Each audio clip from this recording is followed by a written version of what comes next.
너희가 알지 못하였느냐? 너희가 듣지 못하였느냐? 태초부터 너희에게 전하지 아니하였느냐? 땅의 기초가 창조될 때부터 너희가 깨닫지 못하였느냐? 그는 땅 위 궁창에 앉으시나니 땅에 사는 사람들은 메뚜기 같으니 그가 하늘을 차일같이 펴셨으며 거주할 천막까지 같이 씌었고 귀인들을 패하시며 세상의 사사들을 헛되게 하시나니 그들은 겨우 심기고 겨우 뿌려졌으며 그 줄기가 겨우 땅에 뿌리를 박자 곧 하나님이 입김을 부시니 그들은 말라 회오리 바람에 불려가는 촉에 같도다. 거룩하신 이가 이르시되 그런즉 너희가 나를 누구에게 비교하여 나를 그와 동등하게 하겠느냐 하시니라. 너희는 눈을 들어 그가 그의 모든 것을 창조하였나 보라. 주께서는 수효대로 만상을 이끌어내시고 그들의 모든 이름을 부르시나니 그의 권세가 크고 그의 능력이 강함으로 하나도 빠짐이 없느니라. 야곱아 어찌하여 내가 말하며 이스라엘아 내가 이르기를 내 길은 여호와께 숨겨졌으며 내 송사는 내 하나님에게서 벗어난다 하느냐? 너는 알지 못하느냐? 듣지 못하였느냐? 영원하신 하나님 여호와 땅끝까지 창조하신 이는 피곤하지 않으시며 곤비하지 않으시며 명철이 한이 없으시며 피곤한 자에게는 능력을 주시며 무능한 자에게는 힘을 더하시나니 소년이라도 피곤하며 곤비하며 장정이라도 넘어지며 쓰러지되 오직 여호와를 앙망하는 자는 새 힘을 얻으리니 독수리가 날개치며 올라감 같을 것이요 다른 박질하여도 곤비하지 아니하겠고 걸어가도 피곤하지 아니하리로다. 아멘. 자, 우리가 하나님을 믿는다는 게 뭡니까? 여러분, 하나님을 믿는다는 것이 무엇을 의미하냐면 우리가 이 세상을 내 힘으로 살지 아니하고 하나님의 힘으로 산다. 그것을 믿는 겁니다. 맞죠? 내 힘으로 사는 게 아니고 하나님의 힘으로 살기를 원하는 사람들이 바로 믿는 사람들입니다. 그런데 우리가 신앙생활 한다고 말하면서 사실은 내 힘으로 살려고 얼마나 발버둥 치는가. 그렇지 않습니까? 내 힘만으로 살아왔어요. 이게 어리석은 신앙생활을 하고 있다는 것입니다. 우리 그리스도인들은 창조주이신 그분을 무한한 능력이 있음을 분명히 알고 있습니다. 그럼에도 불구하고 우리는 그분을 의지한다고 말하면서도 그분의 힘을 덧입고 살기를 사실 힘쓰지 않습니다. 문제가 뭡니까? 내 삶에 하나님의 그 놀라운 능력이 아무런 의미가 없다는 거예요. 분명히 하나님이 능력 있는 분이고 전지전능하신 분이고 무소부재하신 분인데 근데 그분의 능력이 나하고 아무런 상관이 없다고 생각해 보세요. 이게 무슨 신앙생활이냐 그 말을 하는 겁니다. 하나님이 능력이 많습니다 라고 끝내버리면 그것이 무슨 믿는 사람이냐 말이죠. 그래서 여러분 지금까지 신앙생활을 하면서 여러분 어떻게 지금까지 살고 오셨습니까? 내 힘으로 이 세상을 살아가면서 얼마나 발버둥 치고 계십니까? 얼마나 힘드십니까? 여러분만으로 살라니까 참 고단하고 피곤하지 않습니까? 그래서 지치고 날마다 낙심하고 또 절망하고 좌절을 경험하며 살아가고 있는 것은 아니냐 그 말이죠. 오늘 본문에 보면 놀라운 인생이 등장합니다. 30절 31절에 보면 소년이라도 피곤하고 곤비하고 장정이라도 넘어지고 쓰러지되 오직 여호와를 앙망하는 자는 새 힘을 얻으리니 독수리가 날개를 치며 올라가고 같은 것이요 다른 박질하여도 곤비하지 아니하겠고 걸어가도 피곤치 아니하리로다. 도대체 어떻게 하면 이런 인생을 살아갈 수 있는가? 장정도 넘어지는 소년도 넘어지는 이 어려운 인생길을 어떻게 하면 곤비하지 않고 독수리가 날개치며 올라감 같이 그렇게 힘있게 살 수 있는가 하는 거죠. 먼저 오늘 본문은 이렇게 얘기합니다.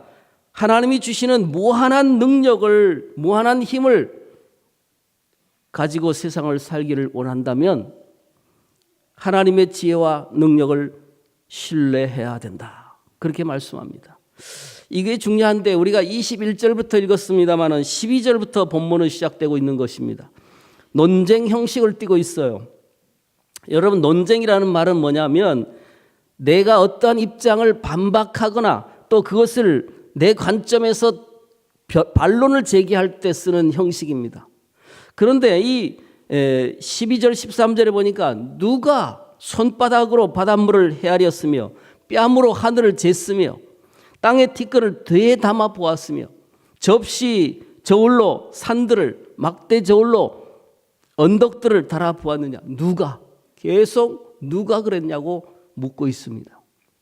14절에도 그가 누구와 더불어 의논하였으며 누가 그를 교훈하였으며 누가. 그리고 18절에 보니까 계속 질문하기를 그런즉 너희가 하나님을 누구와 같다 하겠으며 무슨 형상을 그에게 비겠느냐.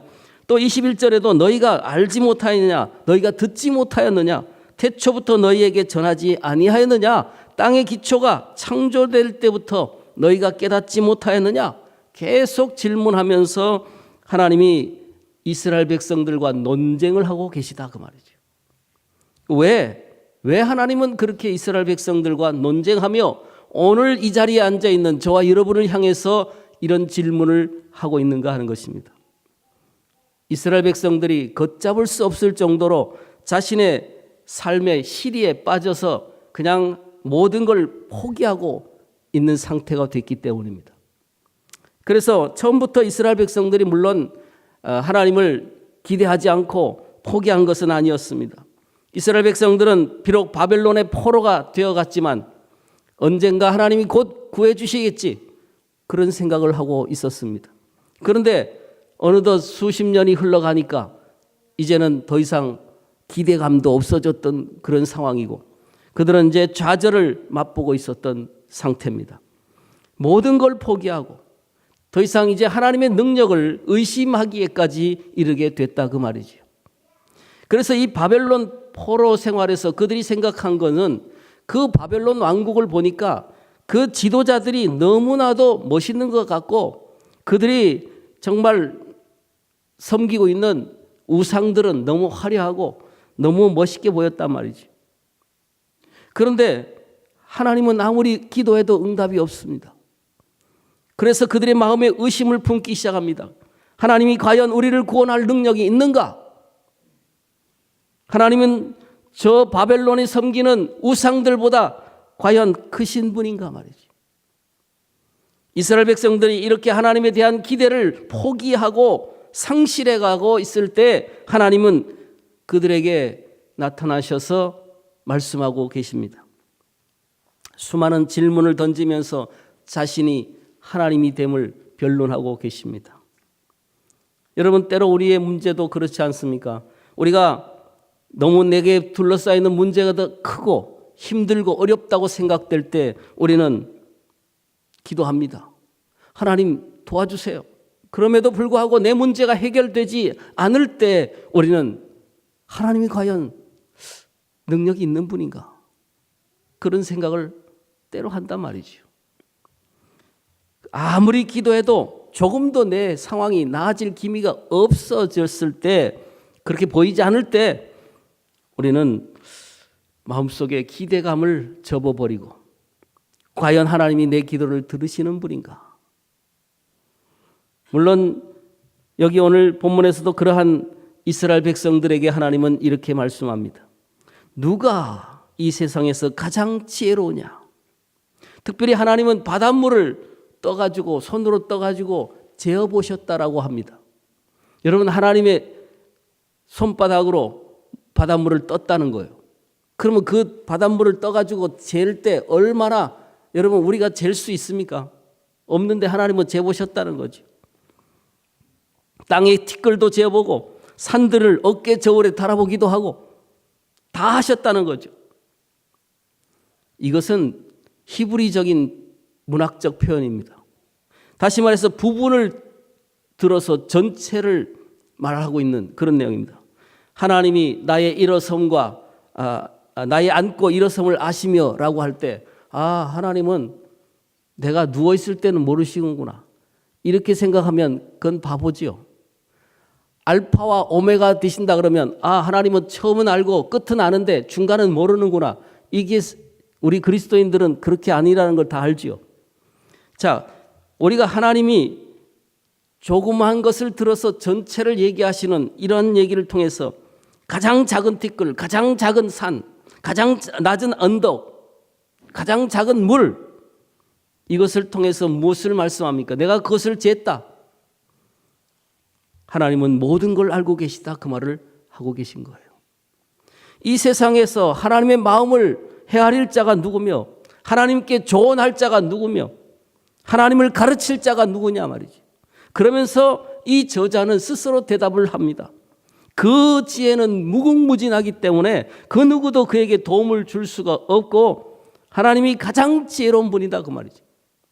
그러면 왜 이 얘기를 하느냐? 난 지금 피곤해 지쳐 있고 난 좌절하고 있는데 하나님이 지혜로운 분이라는데 그것이 나하고 무슨 상관이 있는가? 이스라엘 백성들은 그렇게 얘기하는 거죠. 내가 아무리 기도해도 내 상황은 달라지지 않을 때, 하나님을 의심할 때 하나님이 그렇게 말씀합니다. 너희가 힘들어하고 피곤하고 지쳐 있을 때도 나는 다 알고 있다 그 말이지. 하나님 앞에 우리는 때로 야, 이거 하나님 실수하시는 거 아닐까? 그런 생각이 들 때가 있습니까? 없습니까? 아, 하나님 이건 실수예요. 이건 제가 맞아요. 라고 할 때 있단 말이지. 그럴 때 누가 생각해도 다 이게 내가 생각한 것이 맞는데 하나님은 응답하지 않는다 그 말이지. 그럴 때 우리 마음속에 의심이 들 때도 하나님은 말씀합니다. 내가 몰라서 그러고 있는 게 아니야. 내가 다 알고 있어. 여러분, 그러면서 우리의 한계 속에서 하나님은 본문을 통해서 말하고 있는 것은 뭐냐면 하나님은 그 넓으신 지혜와 크신 능력을 가지고 있고 그분의 계획은 있단 말이지. 그래서 내가 아무리 믿음이 가지 않는 그 순간에도 하나님은 우리의 모든 것을 계획하고 계시다. 그것을 믿어야 된다는 거죠. 이것이 오늘 본문의 내용입니다. 그분은 뛰어나신 그런 지혜가 있을 뿐만 아니라 능력도 한계가 없다. 우리들이 당하는 이 어려운 문제들은 과연 하나님의 능력에 비하면 어떤 것이냐? 15절에 분명히 말씀합니다. 그에게는 열방이 통의 한 방울의 물과 같고 저울의 작은 티끌 같고 섬들은 떠오르는 먼지 같으니. 무슨 말씀이냐면 이스라엘 백성들이 가장 두려워하는 강대국들은 마치 한 방울 물과 같고 먼지와 같은 존재들이다. 그러면서 17절은 이렇게 결론을 내립니다. 그의 앞에 모든 열방이 아무것도 아니니라. 그는 그들을 없는 것 같이 빈 것 같이 여기느니라. 이 구절을 그렇게 읽으면 되지요. 여러분이 어떤 문제도 아무것도 아니다. 하나님은 우리가 너무나도 크게 생각하는 어려운 문제들이 빈 것 같이 생각하느니라. 그렇죠. 아무 문제가 되지 않습니다. 그런데 선지자가 외칩니다. 21절 22절에서 너희가 알지 못하였느냐? 너희가 듣지 못하였느냐? 태초부터 너희에게 전하지 아니하였느냐? 너희가 깨닫지 못하였느냐? 그는 땅 위에 궁창에 앉으시나니 땅에 사는 사람들은 메뚜기 같으니라. 그가 하늘을 차일같이 펴셨으며 거주할 천막을 치셨다라고 말이죠. 계속해서 선포하면서 그는 말합니다. 그렇게 능력이 많으신 분이 왜 침묵하고 계시는가 말이죠. 여러분이 그렇게 안타깝게 기도하고 열정적으로 그렇게 간절히 기도함에도 불구하고 왜 내 문제는 해결되지 않는가 하는 것입니다. 그래, 하나님이 능력이 없는 것은 아닐 거야. 내 기도를 듣지 않으실 뿐일 거야. 내가 죄가 많아서, 내가 하나님 앞에 잘 못했기 때문에 하나님이 지금 응답하지 않는 걸 거야. 여기까지 이르렀습니다. 그래서 그들은 더 낙심합니다. 내가 죄인이기 때문에 내 기도를 듣지 아니하시니까 나는 이제 더 이상 할 것도 없다라고 회의에 빠졌다 그 말이죠. 그때 하나님은 27절에서 이렇게 말씀합니다. 야곱아, 어찌하여 내가 말하며 이스라엘아, 내가 이르기를 내 길을 여호와께 숨겨졌으며 내 송사는 내 하나님에게서 벗어난다 하느냐? 여러분, 여기 야곱이 나오죠. 이스라엘도 나오죠. 어떤 사람이에요? 야곱과 이스라엘은 똑같은 사람이죠. 그런데 야곱과 이스라엘의 차이는 뭐예요? 야곱은 하나님을 만나기 전의 이름이에요. 이스라엘은 하나님을 만나고 난 이후에 하나님이 지어준 이름이에요. 그는 무엇을 얘기합니까? 야곱아, 이스라엘아, 나는 네가 나를 만나기 이전에도 너를 알았고 내가 너를 내 이름으로 불러주고 그 이후에도 지금도 여전히 너와 함께하고 있어. 그 얘기를 하시는 거예요.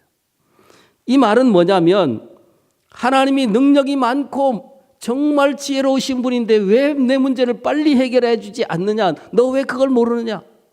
여러분, 이스라엘 백성들이 결론을 내릴 때 나는 죄가 많아서 안 된다고 포기했을 때 하나님은 그게 아니라는 것을 얘기하는 거예요. 여러분, 야곱아, 이스라엘아, 나는 지금도 너희의 아픔과 고통을 알고 있어. 그런데 왜 내가 그 문제를 해결해 주지 않는 줄 아니? 그 얘기를 하시는 거죠. 21절부터 28절에 보니까 계속 그 얘기를 합니다. 우리는 그럼에도 불구하고 하나님을 믿어야 된다는 거예요. 여러분, 예수님이 이 땅에 오셔서 참새도 먹이시고 들풀도 입히시는데 하물며 너희 일까 보냐? 이 믿음이 적은 자들아.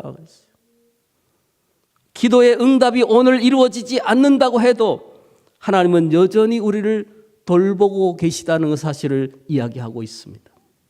기도함에도 불구하고 내 고난이 떠나가지 않을 때 여전히 내가 포로 가운데 있다 할지라도 한 가지 잊지 말아야 될 것은 하나님 지금도 나를 눈동자와 같이 지키고 계시다.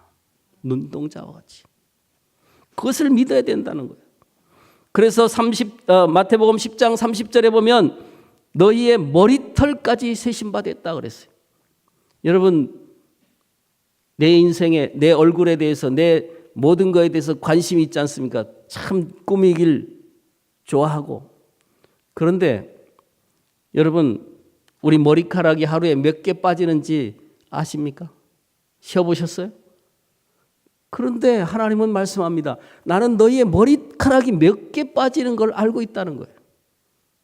오늘 하수도에 가서 여러분의 머리카락이 몇 개 빠졌는지 한번 쉬어보시기 바랍니다. 셀 수나 있는가? 그러나 하나님은 다 그것을 세고 계시다는 거예요. 무엇을 말씀합니까? 그들이 그런 간절한 기도에도 불구하고 그들의 간절한 기도 제목에도 불구하고 왜 그들이 여전히 포로에 남아 있으며 여전히 우리의 문제가 해결되지 않는가? 이유는 하나님이 능력이 없어서가 아니라는 거죠. 그들의 고통을 몰라서도 아니라는 거죠. 그것을 아셔야 된다는 거예요. 하나님이 어떤 분이냐? 28절에 보니까 피곤치 아니하고 곤비치 아니한다 그랬어요. 그분의 특성입니다. 여러분, 오늘 여기 보니까 30절에 소년이라도 피곤하며 곤비하며 장정이라도 넘어지고 쓰러진다 그랬어요. 소년은 몇 살입니까? 네? 보통 한 15세에서 그저 한 20세 전후, 그죠? 장정은 몇 살입니까? 장정도 똑같은 거예요. 그러니까 무엇을 말하냐면 가장 힘이 셀 때를 의미하는 단어들입니다. 그런데 가장 힘이 세고 가장 건강한 나이에 있는 사람들이 피곤하고 넘어지고 쓰러질 정도라고 하면 그들이 얼마나 힘든 상태인가를 알 수 있습니다. 그러니까 여러분 정말 지쳐있고 너무 힘든 상황입니다. 삶의 모든 에너지를 다 소비해버렸습니다. 이것이 그들의 삶의 현장이었습니다. 그런데 하나님은 얘기합니다. 너희들 왜 포로 가운데 지금까지 두고 있는지 알아? 너희들이 지쳐있는 거 알아. 그런데 너희들이 그렇게 어렵고 힘들게 있는데도 내가 왜 그것을 방치하고 있는 줄 알아? 그것은 오늘 본문의 가장 중요한 얘기입니다. 너희가 피곤하고 곤비하고 쓰러지고 넘어지고 그런 상황에 있을지라도 너희들은 한 가지를 알아야 된다. 오직 하나님을 바라봐야 된다. 그렇게 말씀하고 있는 거예요.